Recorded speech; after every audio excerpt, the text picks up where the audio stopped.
Hey,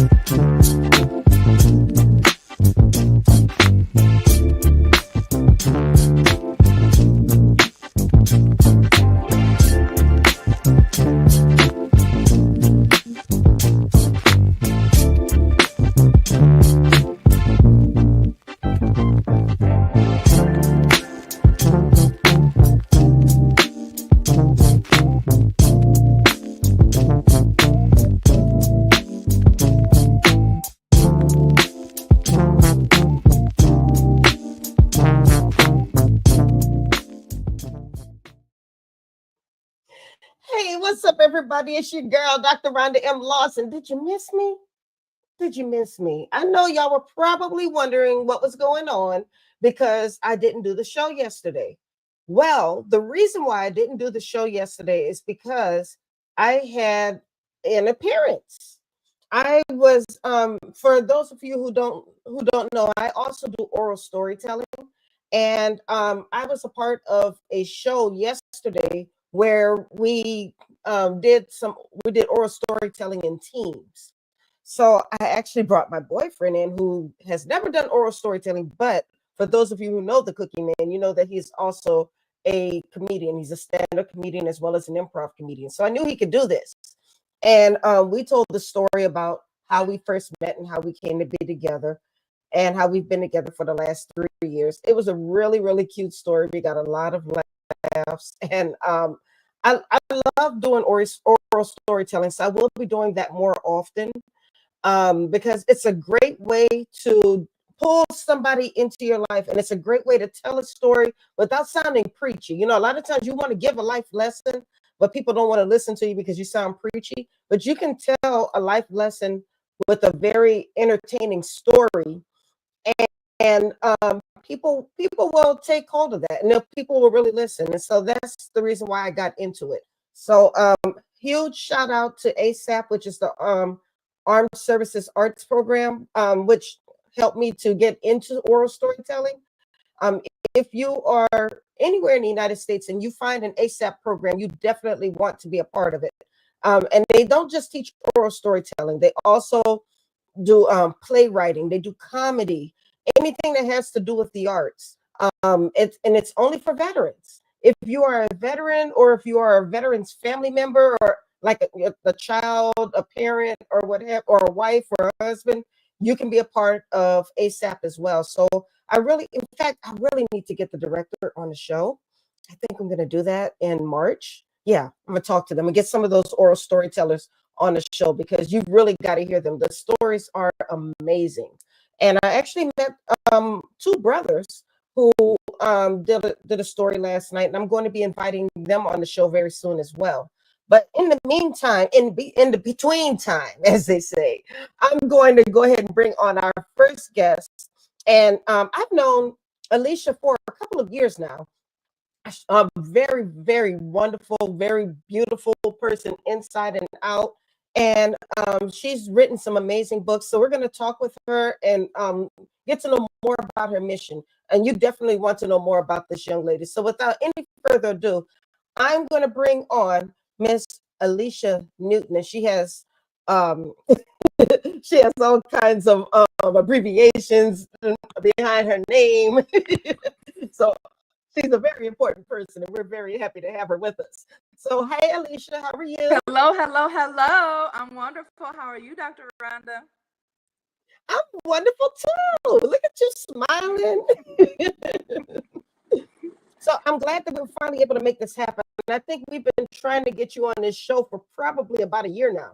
At least a year and some months now, because it was National Black Book Festival last year. Yeah. And so we're a few months past that now. So see, but you know, things happen when they're supposed to happen. So I'm very happy to have you, and happy holidays to you. Happy holidays to you too. All right. So tell the people about you. So I am Ellisha Newton, daughter of Annie Beatrice, daughter of Beatrice, daughter of Ida Beatrice, daughter of Eliza Matchett Stafford, daughter of Eliza Sylvia, daughter of Eliza Roundtree Butler. that's my maternal line. And I say that because many of my ancestors were not invited into the rooms that I am as Black people. So I love to acknowledge the ancestors and also my paternal line. So I say, I am Ellisha Newton, daughter of God, sister of Jesus, daughter of Ellis and Annie Beatrice, daughter of Beatrice, Elijah, and W.C., daughter of Ellis and Simile, daughter of Morris and Mary, daughter of Jefferson. And I pause right there because Jefferson had two families. So I'm learning whether the family with the 22 children in it is my side or the other side. So I will get back to you with that name of that paternal grandmother, great grandmother. Wow. Okay, daughter of Enoch That's and Ida amazing. Beatrice, daughter of Henry and Eliza, daughter of Wesley and Emma Sylvia, daughter of Joseph and Eliza, sister of Derek, sister in love of Shannon, wife of Sean, and mother of Aria, Sean, and Ethan. And so, Now, did you memorize all of that? almost. So I say I'm Ellisha with an E. My daddy's name is Ellis. My mom added an H and an A, so it's literally Ellisha Newton, wow. like Sir Isaac Newton, laws of relativity, or a fruit-filled, syrupy sweet snack called a fig Newton. And for 29 years, Mr. Newton has given me the honor of being able to use the Newton name.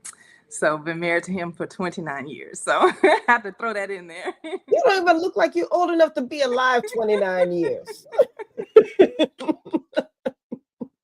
But Yes, I've got to ma'am. say, I do think it's important, and my family has been we've been trying to pull as much as we know about our family together so we can do something like this as well. And we just had a conversation with my grandfather's side of the family, who some of us are close to some of them, and some of us are close to other parts. But we want to make sure that our families are connected. Having cousins running around and you don't really know them very well. I was watching Married at First Sight a few years ago, and the young man on there happened to say a name that I recognized. And so I got on Facebook. I said, "Hey, y'all, is this our cousin on this show?" They said, "Yeah, that's our cousin." I didn't know. Right. This was when Married at First Sight was in New Orleans. Yeah. Yeah. So so one of the people on the show wound up being my cousin, and we're connected on social media, but we haven't met in person yet. And then we have other family members who we stay connected. We grew up as kids together, but once you get older and everybody starts to go their own way, we start to lose some of those connections. So we're trying to work hard with bringing the family back together. So listening to you just go through your lineage the way you did is totally motivating and inspiring. And I'm wondering, what was it that motivated you to start doing this research, or was this something that was more like a family oral storytelling that was passed down? So my grandmother, on both sides of her family, was one of the people. My mom's mom, one of the people who did the family lineage, and now my aunt, my mother's sister, does it.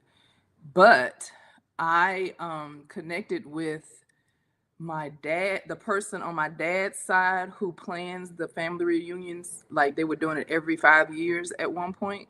When at one point it was every year. And so I was just always wondering, because my grandmother on my mother's side always had a book of, here's the family tree. This is, from her to the 1800s. But on my dad's side, he would say, well, I can tell you this, and this, and that's about all. But then when I would talk to his brother, he would tell me more. And then when I talked to my Aunt Mary, she would tell me more. And then my Aunt Mary would say, talk to another cousin, and then they would know more. So I would just, over the years, I would just learn it. But then when I wrote this book, I was like, okay, well, I am because they are. So let me make sure I put that in there. And so you know this, but the people may not. So let me tell the whole story. Yes, so when please. I wrote "You Are Powerful," the second edition, the story is the same. However, the format is way different because It is, as you can see, the ancestors are encouraging the little girl who is me. Oh, And when you go in, it's set up like all your table of contents and all of those things. However, it now has two glossaries. It's a okay. journal. There's the others can write in it, and of course, our focus is write your vision, make it plain. Habakkuk 2:2. And so again, my brother and I are being encouraged by the ancestors. And what Love I it. added from that to this is the reason I chose the different illustrations. So it's still has artwork, it still has the music, but Mm-hmm. now on page 43, when you get to the song, you're amazing, there is a QR code and it takes you to the song, Oh, and it plays the music and points to each note. So if you don't know how to read music, you scan that QR code and sing oh, along. that's so nice. And so you I sing love that. along. So it's truly an interactive book. And Yes. also, like I said, learning activities, two glossaries, it's a journal. And the reason I did that is because as an educator, 26 and a half years working in the public school system and charter school districts as well as higher ed, Mm-hmm. so pre-K through adults, literally, I was on so many different committees from the elementary to middle and high, and then also high to college to career, because Mm-hmm. sometimes there's a disconnect as to why are the scholars, and I say scholars, but we're talking about students as well. Why are they having a shutdown? And I call them struggling readers. And they typically are struggling because they lack the confidence. Hence the Mm, title, You Are Powerful.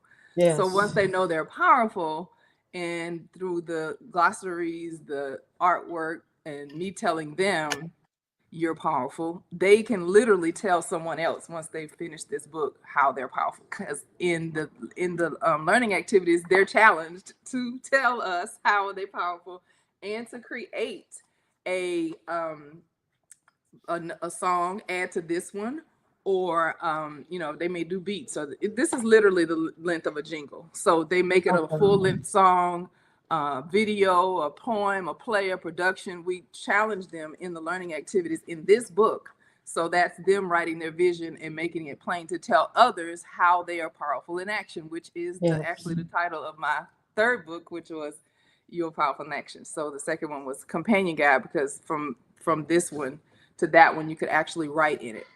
So it's literally all of that plus this and the challenges all in one book. So why did you decide to write your books for children instead of older people? I mean, do I, you why was it a concerted effort to reach children, because there are a lot of parents, or there are a lot of adults who aren't really connected, like what I was just telling my story at the very beginning. so actually, this is the first one. So that is one of the challenges that I have for scholars when they read this book. I tell them, if there's ever a book on any level that you've said at any point in your life that you said, I wish there was a book about dot dot dot. So Right. literally, I'm kind of not kind of I am challenging them, and it's part of my literacy movement to get them activated. And if they decide to do a video game, also to make it a board game, Yes. gamify it, but also make it smart and dumb. Right. So that you don't need electronics. You know how they say a smartphone with all the different things we can do, but the ones that are like flip phones, we used to call them dumb phones. But anyway, Hmm. so same concept, because one of the things my middle schools in particular, my elementary school students, but really my middle school students, they do not like to sit and be bored. So I would tell them there are times when you have to be bored, like you're sitting in the doctor's office or you're waiting in line or things like that. So get used to being bored. So just constantly active. And then, so you asked a question about adults. And so I do have, I actually use this book when I am talking to adults in Hmm. professional development or master classes or 2 to 3 day summits that I'm doing, or speaking at a community center or college, wherever I am. So I tell them, we start with that because as adults, for the very reason you said, we also need to make sure we have self-care. So they start with, anybody who talks to me for 15 minutes has a plan. They write a 7, 15, 30, 60, 90-day plan for whatever their goals are, based on whatever my presentation is about. If I'm speaking about social emotional support, professional, any kind of culturally responsive proficiency in teaching, if it's a STEM presentation or STEAM, whatever I'm doing, literally the adults say, my goal, I write the vision, make it plain. Here are my long-term and short-term goals, and a self-care plan. And then they have 7, they literally within that 15 to 30 minutes have that plan when they leave me. And so I have a challenge actually coming up this week, next week, where not just the adult, the 3 to 12-year-olds, or either this book is actually Lexile level of 920 also. Metametrics actually measured it, and it's 920 is the level, reading level. And that's important because some students have an oral reading level that's different than they can pick up a book and read written language. So we teach them as educators, we teach students how to read using materials in small group, for students who have similar things they need to work on. And also we teach them how to pick a book to read independently. So that's why this is exciting. But anyway, to answer the question you asked, as adults, I have a book called How to Love Your Job Daily for Educators. Oh, shoot, you need to make that for everybody, because we don't always love our jobs every day. And then I've learned too that with the adults are telling me, because I told them that the coloring book for You Are Powerful is coming out this month. They were saying, "Oh my gosh, I need that for me." So the adults are actually excited about the coloring book, and the students as well. So but what I was saying about when I said this is first, so I want the next one I want to do outside the coloring book and ebook and audiobook, of course, is a middle level book, and then also one for adults. So this is just the first one of this series. Okay. Well, I like where you're going with that. Like it's something I think we all need, no matter what age. I mean, I almost think that children kind of value family a little bit more. They want to be around their cousins and their aunties and their uncles and so forth. So we enjoy that. But then as we get older and start doing our own thing, we start to and we don't do it on purpose, but we start to draw back a little bit, and we see things a little differently, or we get busy with work and everything else that we do. And so books like these, I think, really remind us of the importance and the value of knowing where you came from and knowing who your people are, as we used to say in the South. Who are your people? Yeah, that's true. I mean, I pay homage to the ancestors when I wrote this, but I also wanted to encourage whoever, like I said, I tell them to share their ideas so I can use them in my next book. But also, when I was a little girl, middle school in particular, I asked that question about struggling readers. I wasn't a struggling reader, but at middle school, how you have people teasing you and things like that. Oh, you're not pretty, you're not smart. And so I didn't believe the pretty part because I'm fabulous all the time. You already know. Girl, you better speak. At first, but then, at some point I started to listen to that a little bit. But I was surrounded by so many people in my village that I call my village. Everybody who is responsible for me being who I am is who I'm talking about when I say my village. So they would always say, you're smart, you're beautiful, you're intelligent. And then I had a point middle school and the beginning of high school where I had math, and it was difficult, but I realized it wasn't, and it was actually Eloise Williams, a friend of the family who was an educator, who walked me through the process, that I understood the math, but I was trying to put it, how they give you this much space in the book to write your answers. She said, you don't have to do that.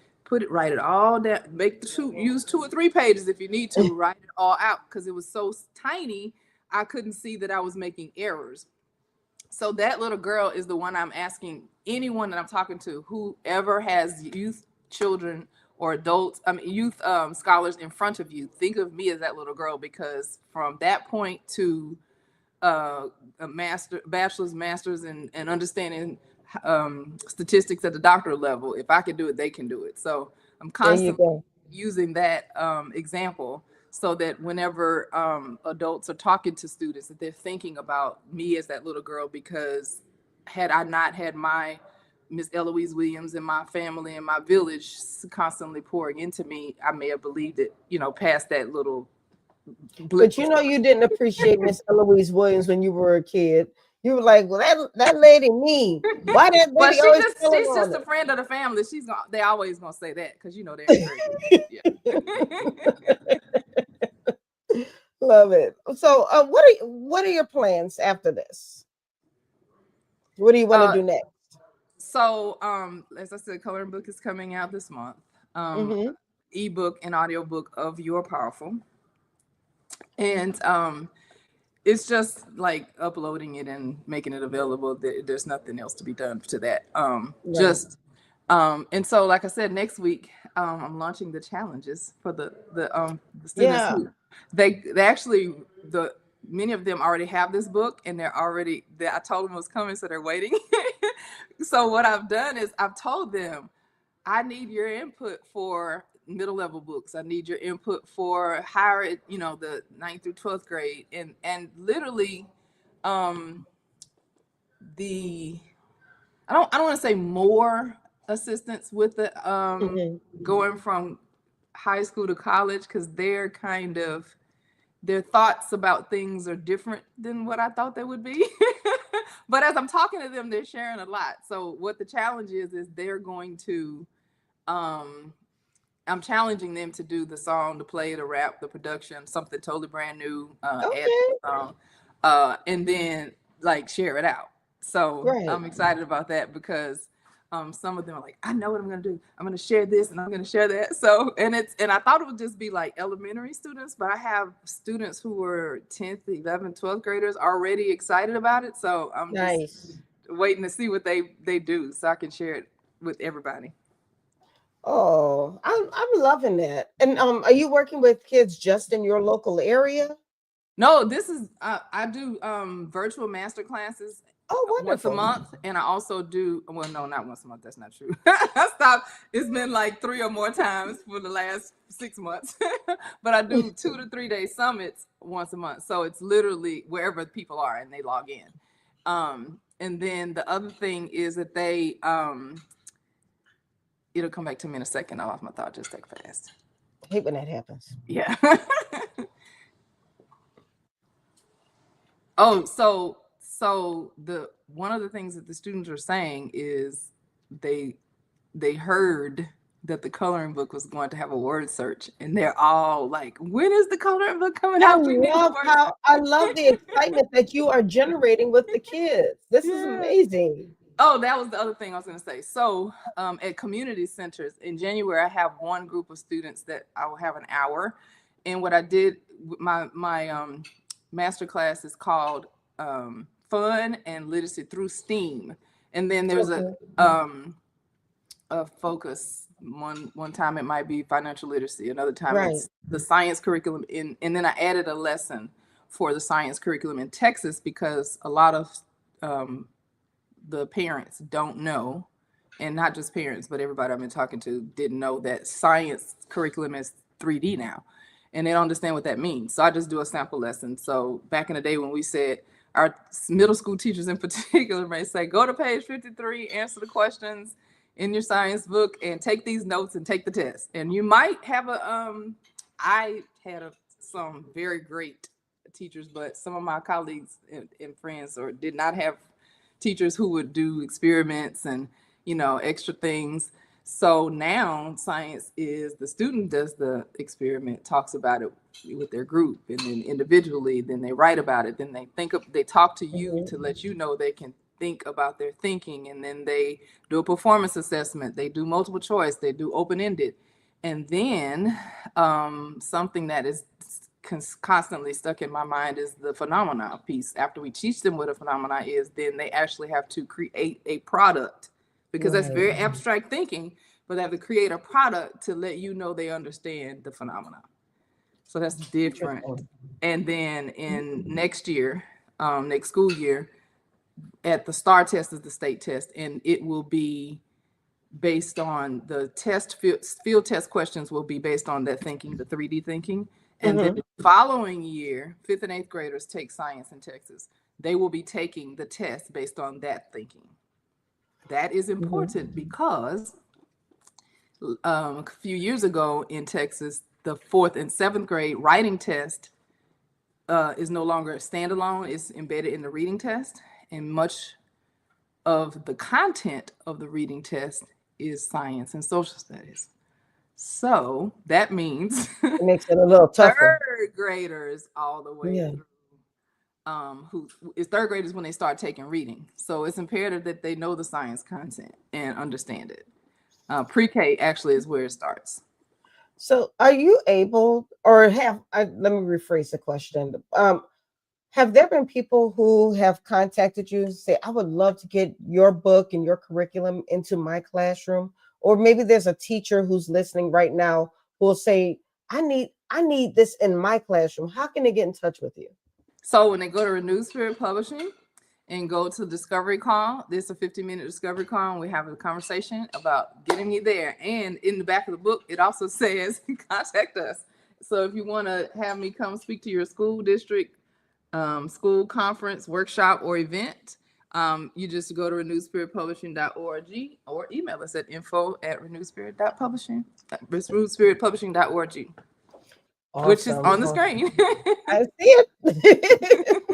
Well, I want to thank you for joining me tonight. I'm so glad we were finally able to make this happen. If you ever want to come back on the show, I know we had a couple of changes here and there. Like I said, we moved from Monday to Tuesday, but you rolled with it, and I appreciate it. And I think we had a great conversation. I love what you're doing with our kids, and just teaching them about genealogy and everything else that goes along with your curriculum. I think it's amazing. One day I'm going to have to get you to be a part of the Black History Month Literary Weekend, because I think the kids that we visit would benefit from learning some of this. And we're going to be in New Orleans next year in 2026. So that might be a great time to go, because it won't be that far from you, because you're in Texas.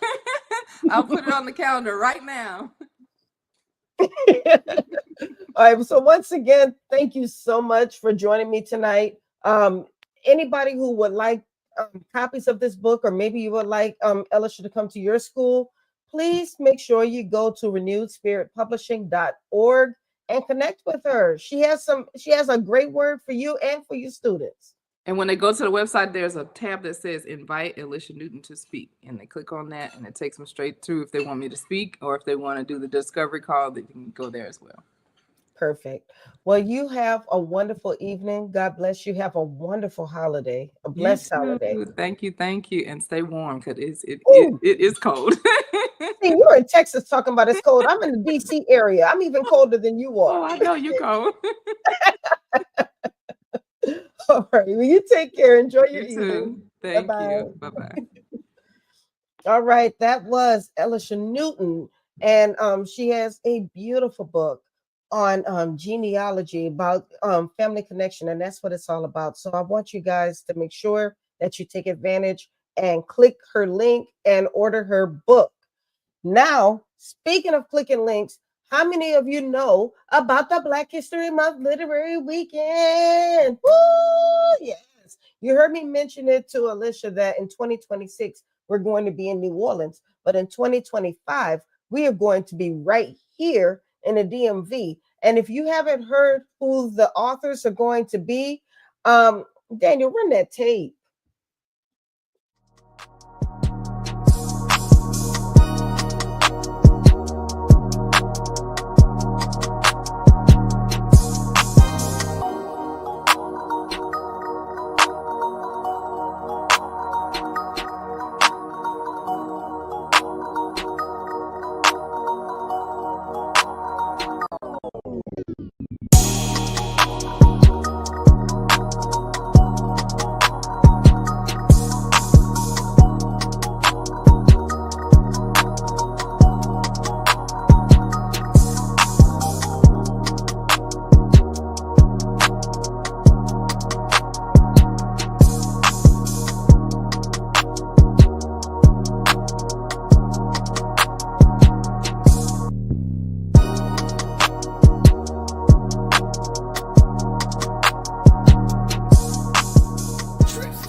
So as you can see, ticket sales have already started. Now we have 3 different events going on. The first event would take place on February 20th, and that is the Books and Wine event.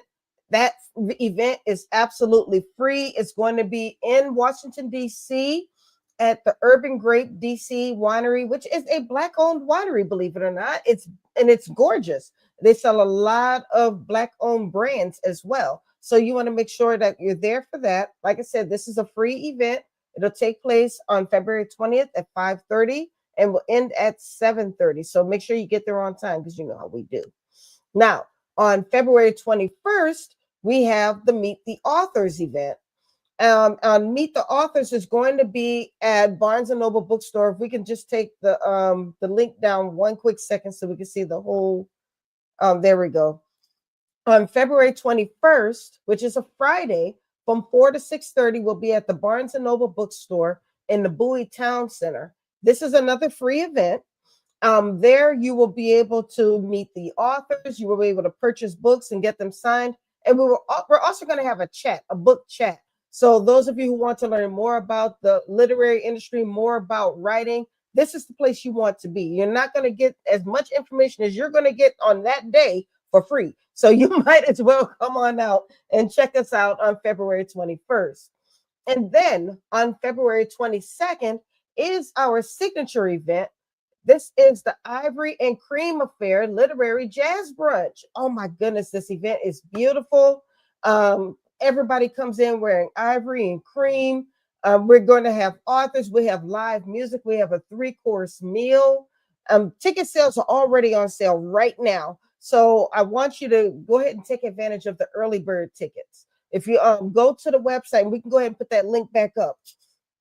If you go to the website, you can click that link and it'll take you to the Eventbrite link where you can purchase your tickets for the early bird price. And the early bird price will last until December 31st. So this is the best time to get your tickets. So because the price will go up in January, and I'm trying to save y'all some dollars, man. Y'all already missed the 2-for-1, so I don't want you to miss the early bird. So make sure you get your tickets now. If you were in the DC area, you definitely want to be here. Or maybe if you're not in the DC area, you want to support, why don't you purchase a ticket and we can donate that ticket to somebody who's in the DC area who may not be able to afford to go. This is an upscale event, and everybody can't always afford the upscale prices, and I understand that. So I am asking my friends, some of my rich friends, go ahead and order a few tickets and donate them to somebody who might want to attend something like this and just get to know the authors. You saw that we're going to have special guests here. Our special guests are going to be Nalena Kai, who is actually going to be on the show next month. So you get to meet her. Nalena Kai is a USA Today bestselling author, and she is a literary agent. She knows so much about the literary industry, and she doesn't mind sharing her knowledge. So make sure you pick her brain that weekend. And then also we are going to have Dr. Regina Jennings. She is an actual member of the Black Panther Party. And we're going to learn about her experience and everything that she did to help us as African Americans advance ourselves and to advance our rights. And I can't wait to hear her story. She is an amazing woman. So there's so much going on. And tomorrow I will be announcing our music, our band. And if you're in the DC area, you've heard of this band, and they are going to rock the house. In fact, we've given them 2 45-minute sets during the event. That's how good they are. So you want to make sure that you stay tuned to the Meet the World Image Solutions social media pages so you can get that announcement, and then go ahead and just get your tickets because you don't want to miss this. Now, without any other further ado, I'm going to bring on our next guest, Dr. Josiah Jackson. Hello. Hello. How are you tonight?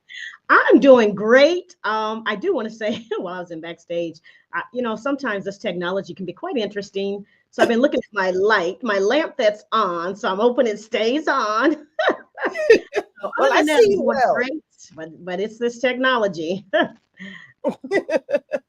Oh, I love technology. I mean, it sometimes it kicks my butt during the show, but right now we're good. Yes. So, well, thank you for joining me tonight. Well, thank you for having me. I'm excited. I'm excited to have you here. Now, we met at the National Black Book Festival. Yes, yes. That was exciting to be there, meeting so many people. Yes, absolutely, absolutely. I'm glad that you had a good experience there.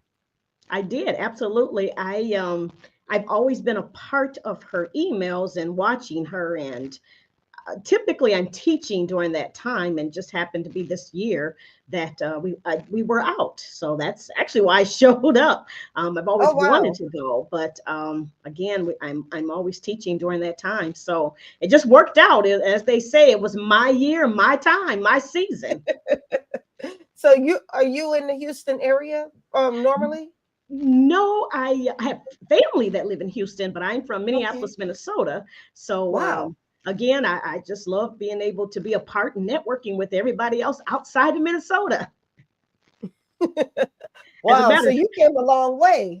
absolutely, I was actually just listening to the last speaker, Miss Ellisha, Dr. Ellisha, and she mentioned you being in the cold, and I thought, well, compared to Minnesota, Yeah, neither one of us can complain. Not to you right, right. anyway. I was listening, thinking, no, yes, we are cold. So tell us about yourself, Dr. Josiah. Well, I am Dr. Josiah Jackson. I've been an educator for 32 years, where I've been inside the classroom and been a parent advocate.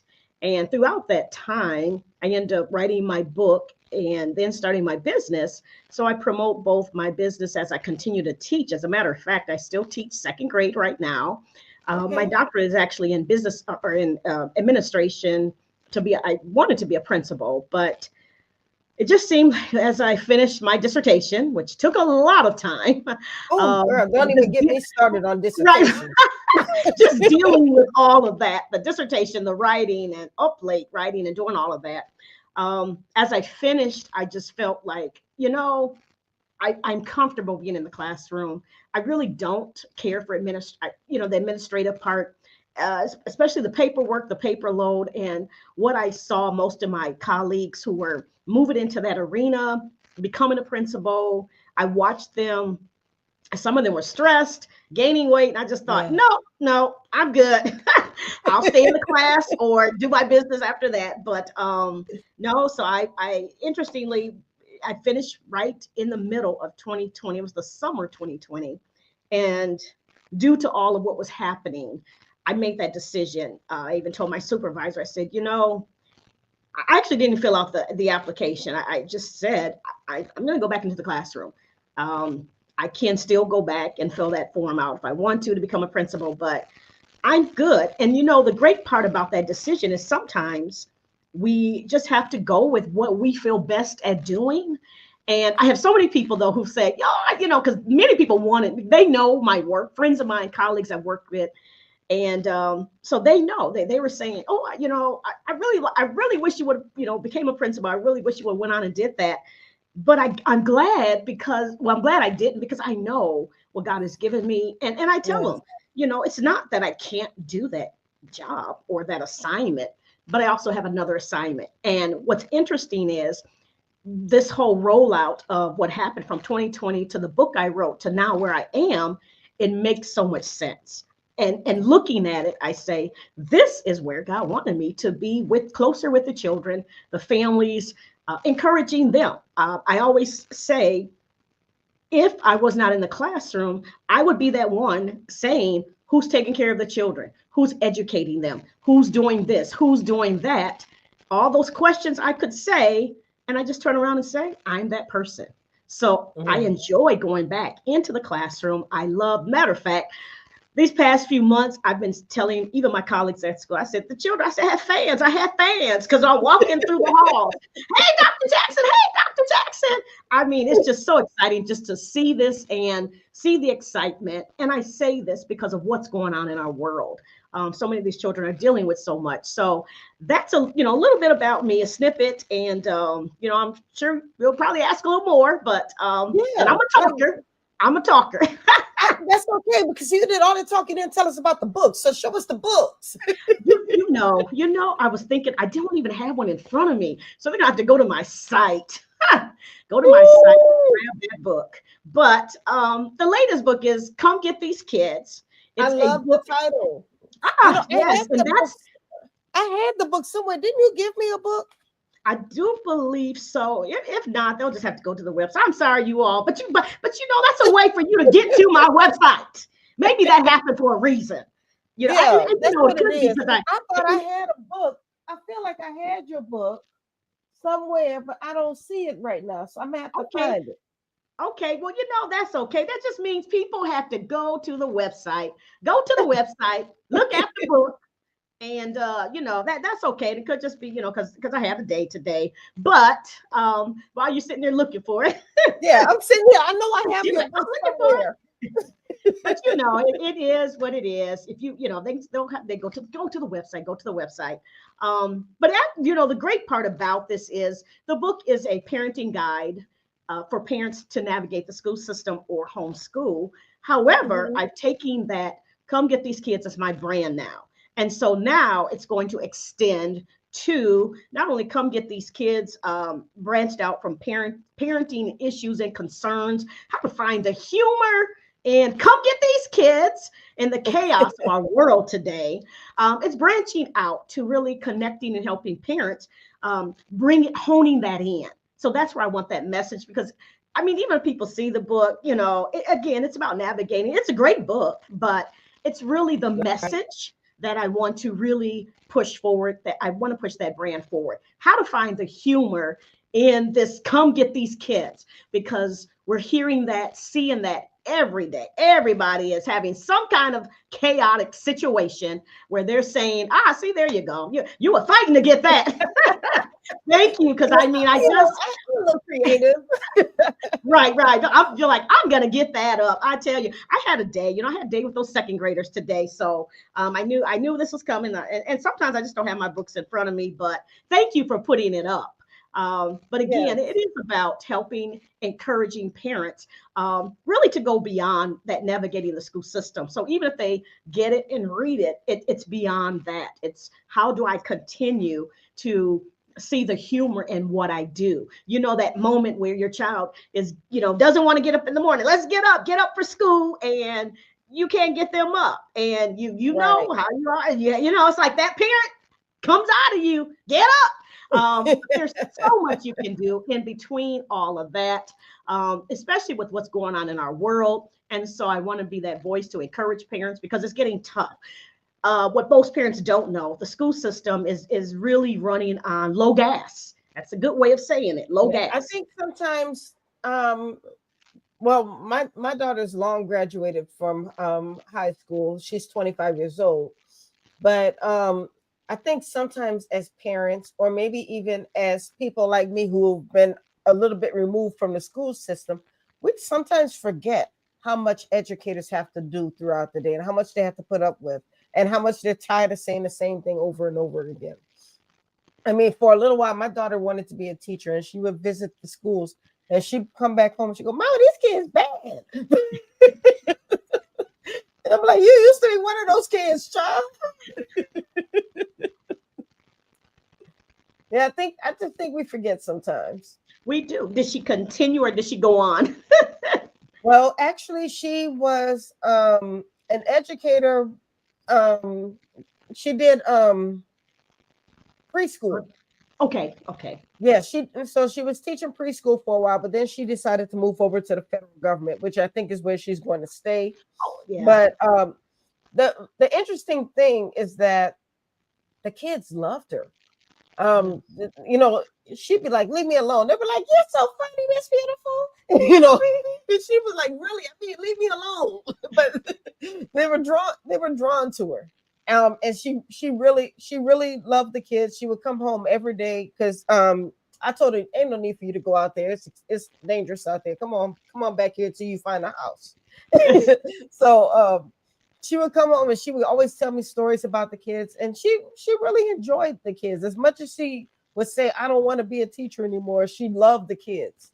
I think, like I said, the kids were drawn to her. So I even though she left teaching, I love the fact that it was her calling for a while. You know, the kids were drawn to her and she actually taught them. It wasn't just one of those things where she was sitting there like, okay, I'm ready to go home now.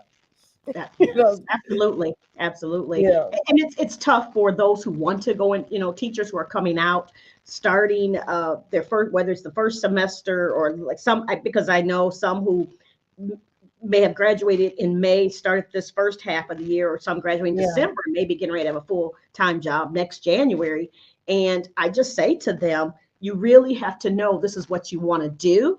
I remember when I came in, even those veteran teachers were saying things have changed, but it wasn't as bad as how I see things or how I saw things as maybe after my 10th or 12th year or so, even to now. And the new teachers coming in, it's tough. We're dealing with children who, used to be, I guess, years ago, even before I started teaching, the latchkey children, children who, didn't have someone there. And that wasn't too bad. I mean, I guess I didn't see it that way. But now what we're dealing with are children whose parents are working before they go to school and still working when they come home. So some children are still either there by themselves or going to grandma's house, grandma, grandpa's house, aunt, uncle's house, some neighbor's house, babysitter, going somewhere. Sometimes those children don't see their parents at all.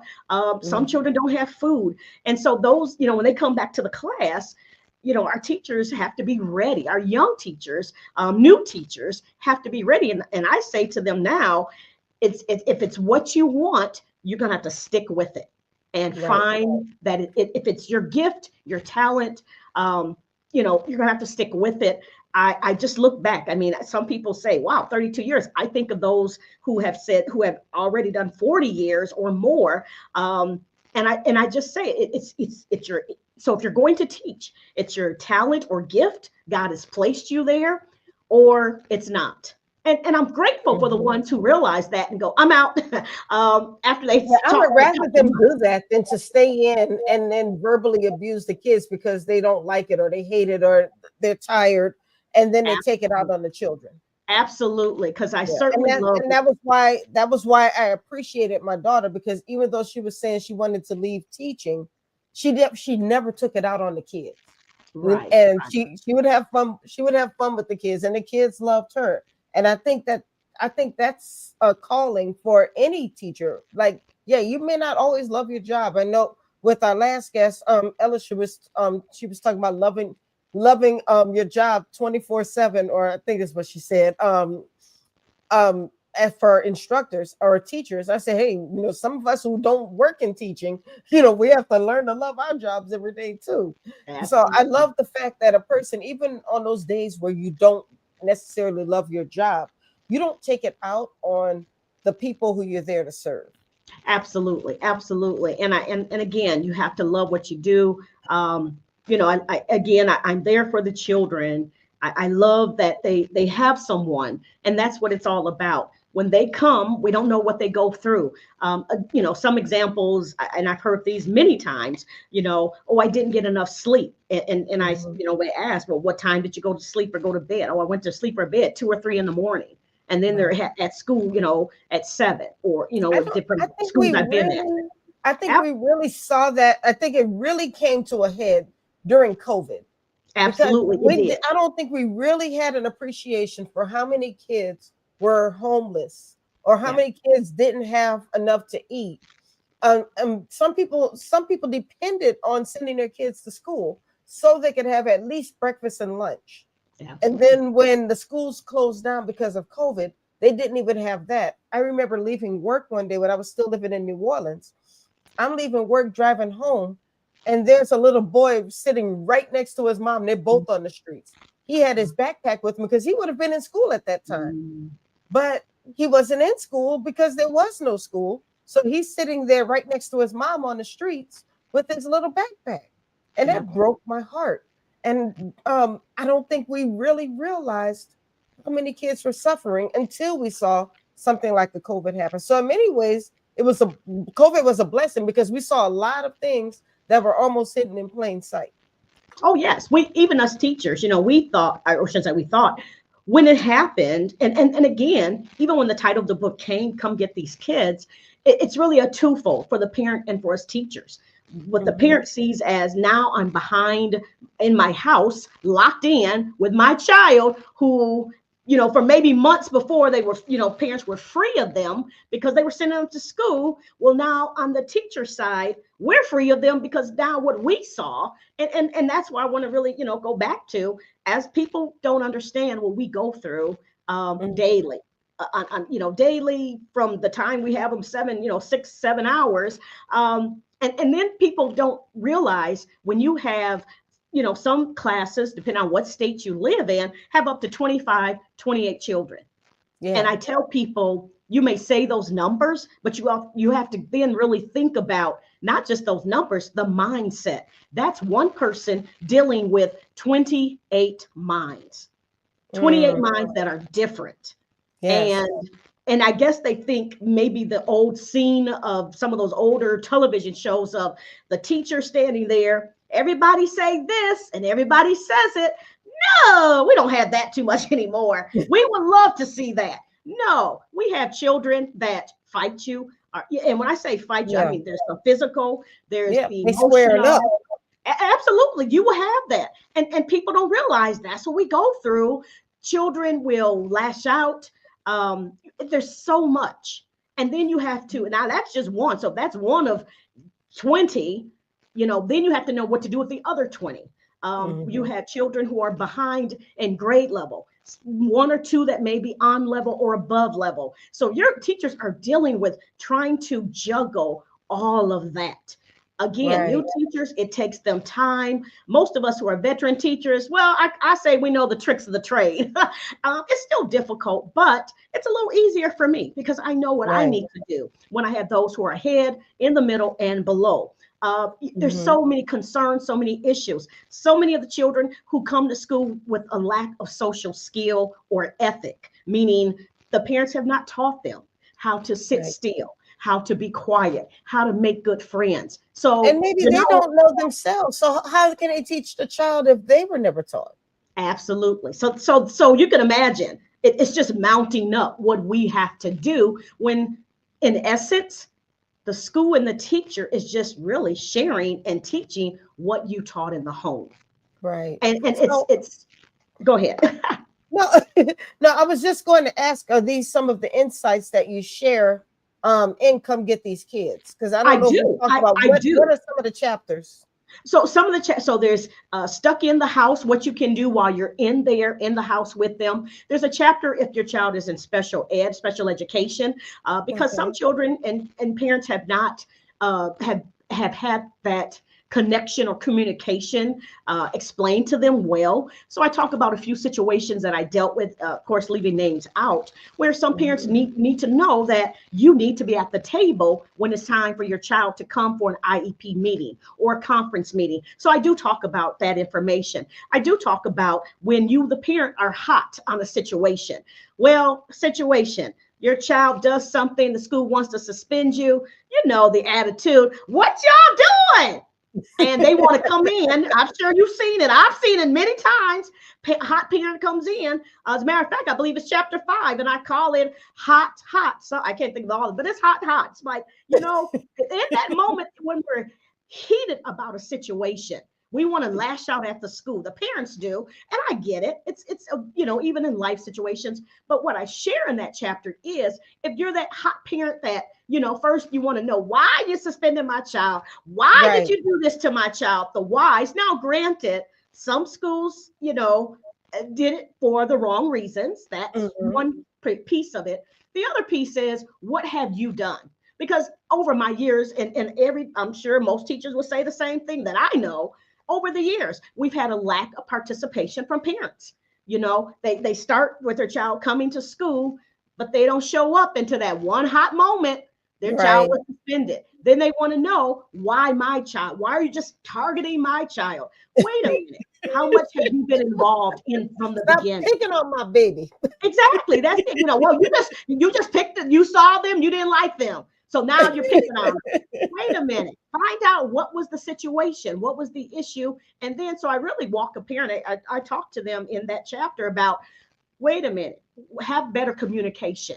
You don't just go in and And, now granted, that if you do, you do, but here's some steps that you can take before you walk in and just hot at them about what they did and want to say, well, they're just wrong. Now, again, some situations they are wrong. So I'm not going to just say every school was right, because unfortunately, there are some schools that have done some wrong situations or behaved in a wrong way. But again, parents need to know that. And then the whole piece is about communication. There is a chapter, I believe it's chapter 2, which is communication, communication, communication.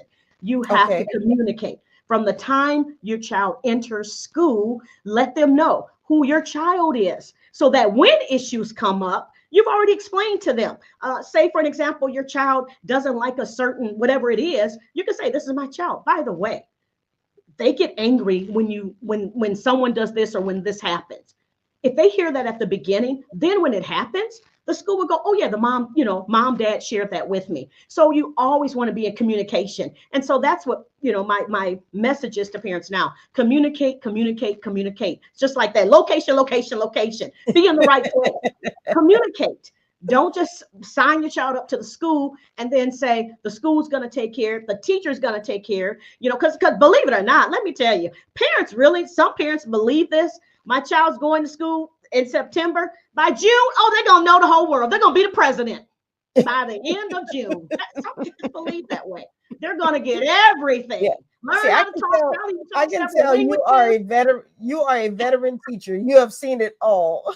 And it's so funny because children I have now, they come and they may try to, they try to trick me or do these little things they do. And I just say, I already know that trick.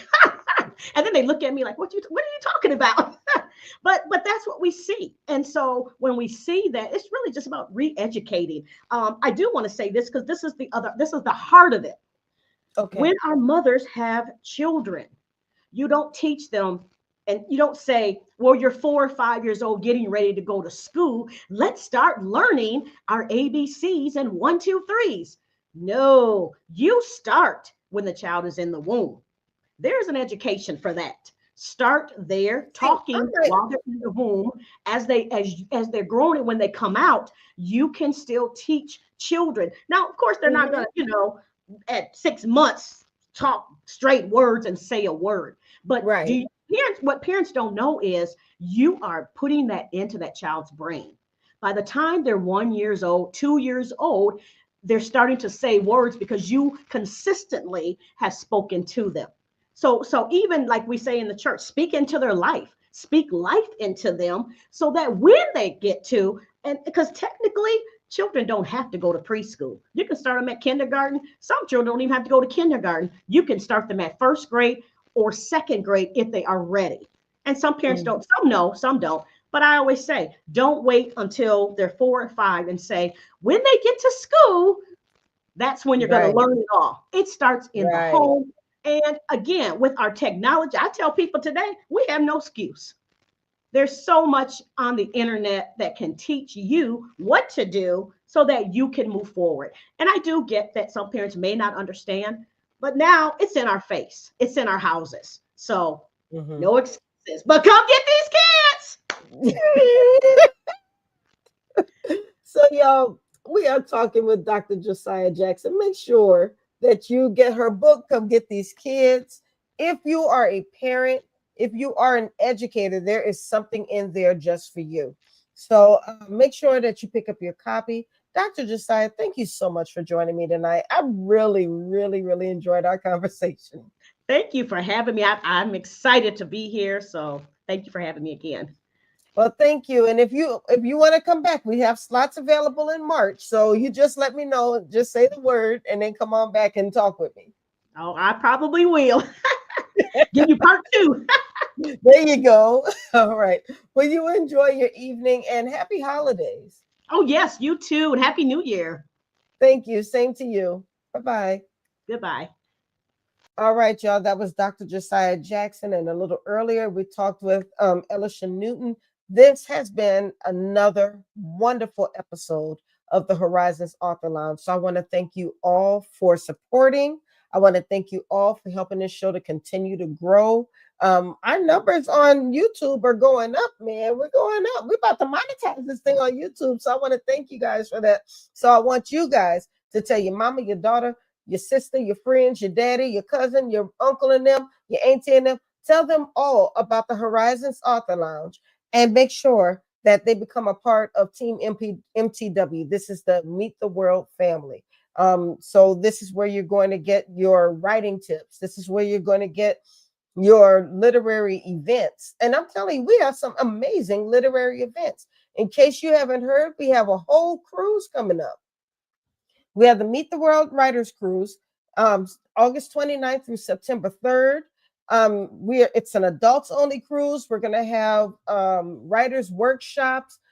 We're going to have balcony rooms. All of your meals are included. We're going to have our own social so we can get to know each other. This is the event you want to be at. So just click the link that you see on the screen right now for more information.